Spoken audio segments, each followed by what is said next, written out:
রাজ্যসভার নবনির্বাচিত সাংসদ হিসেবে প্রথমবার নিজের শহর শিলচরে পৌঁছালেন সুস্মিতা দেব।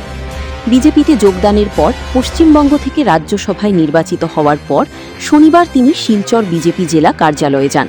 সেখানে দলীয় নেতাকর্মীরা তাঁকে উষ্ণ অভ্যর্থনা ও সংবর্ধনা জানান। শনিবার সকালে শিলচরে পৌঁছে প্রথমেই বিজেপি জেলা কার্যালয়ে যান রাজ্যসভার নবনির্বাচিত সাংসদ সুস্মিতা দেব। দলীয় কার্যালয়ে উপস্থিত বিজেপি নেতাকর্মীরা ফুলের তোড়া ও উত্তরীয় পরিয়ে জয় শ্রীরাম ধ্বনিতে তাঁকে আন্তরিকভাবে স্বাগত জানান। উল্লেখ্য, সম্প্রতি তৃণমূল কংগ্রেস ছেড়ে ভারতীয় জনতা পার্টিতে যোগ দেন সুস্মিতা দেব। এরপর পশ্চিমবঙ্গ থেকে বিজেপির মনোনীত প্রার্থী হিসেবে রাজ্যসভায় নির্বাচিত হন তিনি।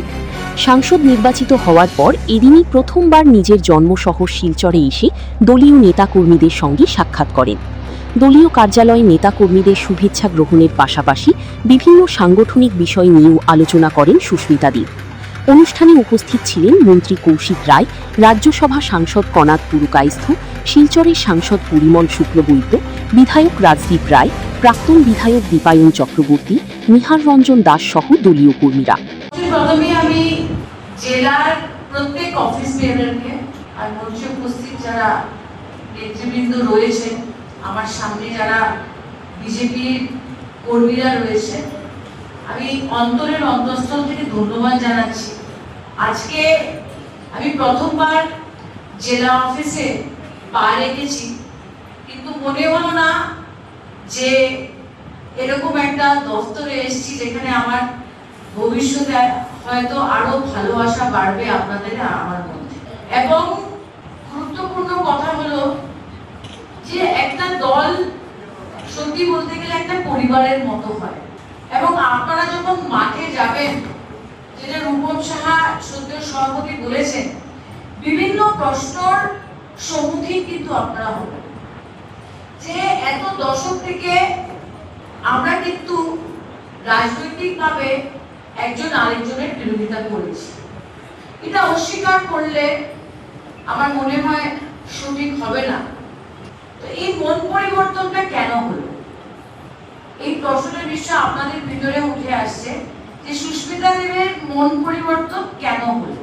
আমার শুধু একটাই দুঃখ যে 2021-এ যখন আমি ভারতীয় জাতীয় কংগ্রেস থেকে পদত্যাগ দিয়েছিলাম, আমার একটাই ভুল ছিল, অগস্ট মাসে 2021-এ তখনই আমাকে ভারতীয় জনতা পার্টিতে আসা উচিত।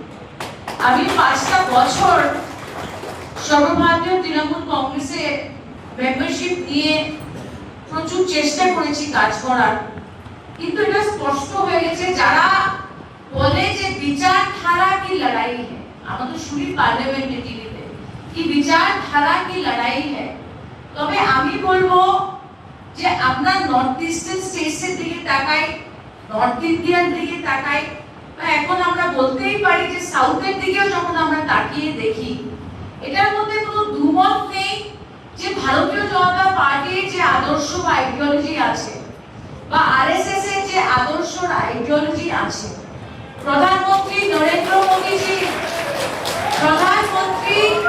নরেন্দ্র মোদীজির যে ভিশনটা এই দেশের জন্য রয়েছে, এবং ন্যাশনাল সিকিউরিটি হোক বা ইন্টারনাল সিকিউরিটি হোক, সেটা সামনে রেখে ভারতবর্ষের স্বরাষ্ট্রমন্ত্রী অমিত শাহজির যে ভিশনটা রয়েছে, আর অত্যন্ত গুরুত্বপূর্ণ, যাকে আমি অনেক দশক থেকে আমার বাবার পরে যদি রাজনৈতিক গুরু মেনে থাকি, উনি হলেন আসামের সদ্য মুখ্যমন্ত্রী ডক্টর হেমন্ত বিশ্ব শর্মা।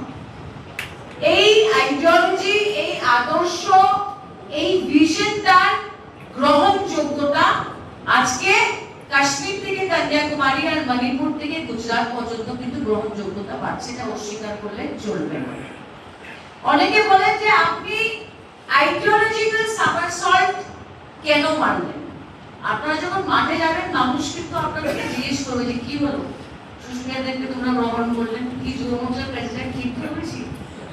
কিন্তু আমি স্পষ্টভাবে বলে দিই, কি হয়, আমরা যখন একটা পাঠশালার ছাত্রী বা ছাত্র থাকি, তখন আমরা ইতিহাস যখন পড়ি বা যে কোনো সাবজেক্ট পড়ি, আমাদের এই সাবজেক্টটা কে পড়ায়, ওই পাঠশালার অধ্যাপক বা হেডমাস্টার পড়ায়।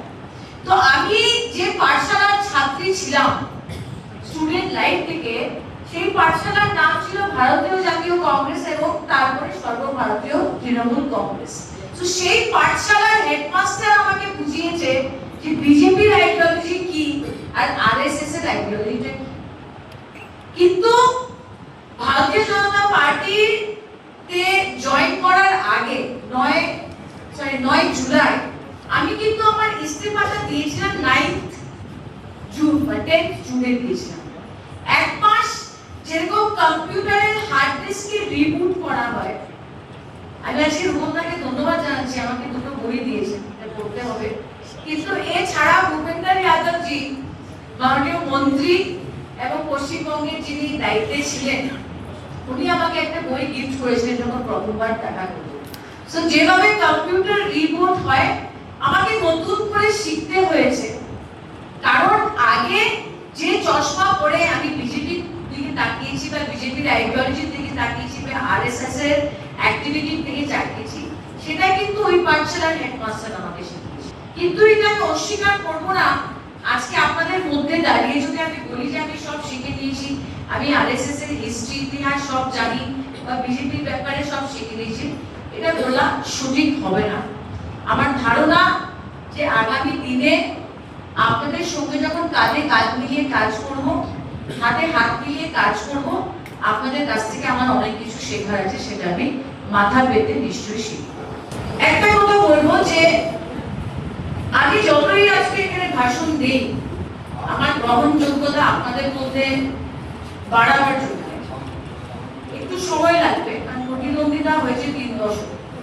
কিন্তু আমি একটা কথা বলি যে আজকে যে আমরা রাজ্যসভা থেকে রিজাইন করে পশ্চিমবঙ্গতে ভারতীয় জনতা পার্টির সিম্বল নিয়ে দাঁড়িয়ে জিতে এসেছি, এটার পিছনে যাদের বলিদান রয়েছে। দেখেন, পশ্চিমবঙ্গতে যারা তৃণমূল স্তরের কর্মীরা রয়েছে, ওরা রক্ত দিয়েছে, ঘাম দিয়েছে, পরিশ্রম করেছে, তারপরে বিজেপির সরকার আজকে পশ্চিমবঙ্গতে এসেছে। আজকে প্রথমেই আপনাদের দপ্তরে এসে আমি কিন্তু মঞ্চে একটা আসন পেয়েছি, কিন্তু আমার থেকে আগে অনেকে হয়তো বিজেপি করছেন, আজকে হয়তো লাস্টের মধ্যে বসা আছেন বা মধ্যে বসা আছেন। কিন্তু এই জায়গায় জায়গাটা আমাদের কেন দেওয়া হয়েছে, সেটার বিশেষ কারণ রয়েছে। আজকে আমরা বিজেপিতে কেন ইস্তেফা দিয়ে রাজ্যসভার সিটটা ছেড়ে এসেছি, কারণ এটার পিছনে প্রাইম মিনিস্টার মোদির একটা স্বপ্ন আছে। স্বপ্নটা কি? যে উইমেন্স রিজার্ভেশন হবে। স্বপ্নটা কি? যে ওয়ান নেশন ওয়ান ইলেকশন হবে। স্বপ্নটা কি? যে ডিলিমিটেশন হবে। সো অনেকে প্রশ্ন করবে, আমি জাস্ট আপনাদের বড় ছবিটা দেখাতে চাইছি। এবং আমার মনে আছে সেই দিন যখন আসামে ডিলিমিটেশন হয়েছিল এবং বড়াকে কিন্তু 2টো সিট কমে গেছিল। তো আমি নিজেকে প্রশ্ন করলাম, যদি বড়াক ভ্যালিতে, বড়াক উপত্যকায় যদি সিট বাড়াতে হয়, তবে কিন্তু ডিলিমিটেশনের প্রয়োজন আছে, দরকার আছে। এটাও কিন্তু আমাদের মনে রাখতে হবে। প্রত্যেকটা দলের বা সরকারের কাছে ভুল ত্রুটি থাকতে পারে, এবং ভুল ত্রুটি যখন থাকে এটাকে কিন্তু ফেস করতে হয় তৃণমূল কংগ্রেসের তৃণমূল স্তরের যারা কর্মীরা আজকে ওয়ার্ডে আছেন, গ্রামে আছেন, আপনাদের কিন্তু এটা ফেস করতে হচ্ছে। যে রাস্তাঘাট নিয়ে আজকে রূপমদা বলেছেন, কিন্তু আমি এটা বিশ্বাস করি যে আমি প্রথম যখন রাজনীতিতে আসি, আমি দেখেছি বরাক অঞ্চলের রাস্তাঘাটের কি অবস্থা ছিল, বরাকের ইন্ডাস্ট্রিয়ালাইজেশনের কি অবস্থা ছিল, শিলচর শহরে কি কি কাজ হয়েছিল, কি কি কাজ হয়নি, এবং কাজ করতে কংগ্রেসের ভিতরে কত বাধা আসতো বরাকে কাজ করতে, আমি কিন্তু সব সাক্ষী। আর যদি আমি তুলনা করি, আমি বলবো না যে ভারতীয় জনতা পার্টির ডাবল ইঞ্জিন সরকার আসার পরে আমরা সবকিছু করে নিয়েছি বরাক ভ্যালিতে, কিন্তু আমি দায়িত্ব নিয়ে বলছি, প্রাক্তন সাংসদ হিসাবে আমি শিলচরের বিধায়ক ছিলাম, আমি পৌরসভার নেত্রী ছিলাম, কিন্তু বিগত 10 বছরে যে কাজটা হয়েছে এটা বরাকের ইতিহাসে কোনোদিন হয়নি, এটা অস্বীকার করে চলবে। আমি বক্তৃতা বিদায় করছি না, সবাইকে অন্তরের অন্তঃস্থল থেকে ধন্যবাদ জানাচ্ছি। আমাকে কেউ বোন মনে করে, কেউ মেয়ে মনে করে, কেউ সঙ্গী মনে করে, সহকর্মী মনে করে আপনারা গ্রহণ করেছেন, সেটার জন্য শত শত ধন্যবাদ। আর আমার বিশ্বাস যে আমরা সবাই মিলে যদি আগামী দিন বরাক, আসাম এবং দেশের উন্নয়নের জন্য কাজ করি, মোদিজির যে ভিশনটা রয়েছে বা আমাদের যে আইডিওলজিটা রয়েছে সেটার গ্রহণযোগ্যতা দেশের প্রত্যেকটা রাজ্যতে বাড়বে। সবাইকে ধন্যবাদ জানিয়ে আবার এখন তো আমি অফিসে আসবো, আমি সিস্টেম ঠিক জানি না, কিন্তু তার কাছ থেকে বুঝে দিব এবং আমার টেলিফোন নাম্বার অফিসে থাকবে। যদি কোনোদিন মনে হয় যে আমার দরকার আছে বা আমার কিছু করার আছে, আপনারা সরাসরি বলবেন। নমস্কার, জয় হিন্দ, ভারত মাতা কি জয়। Bureau report, CNN24 news, Silchar.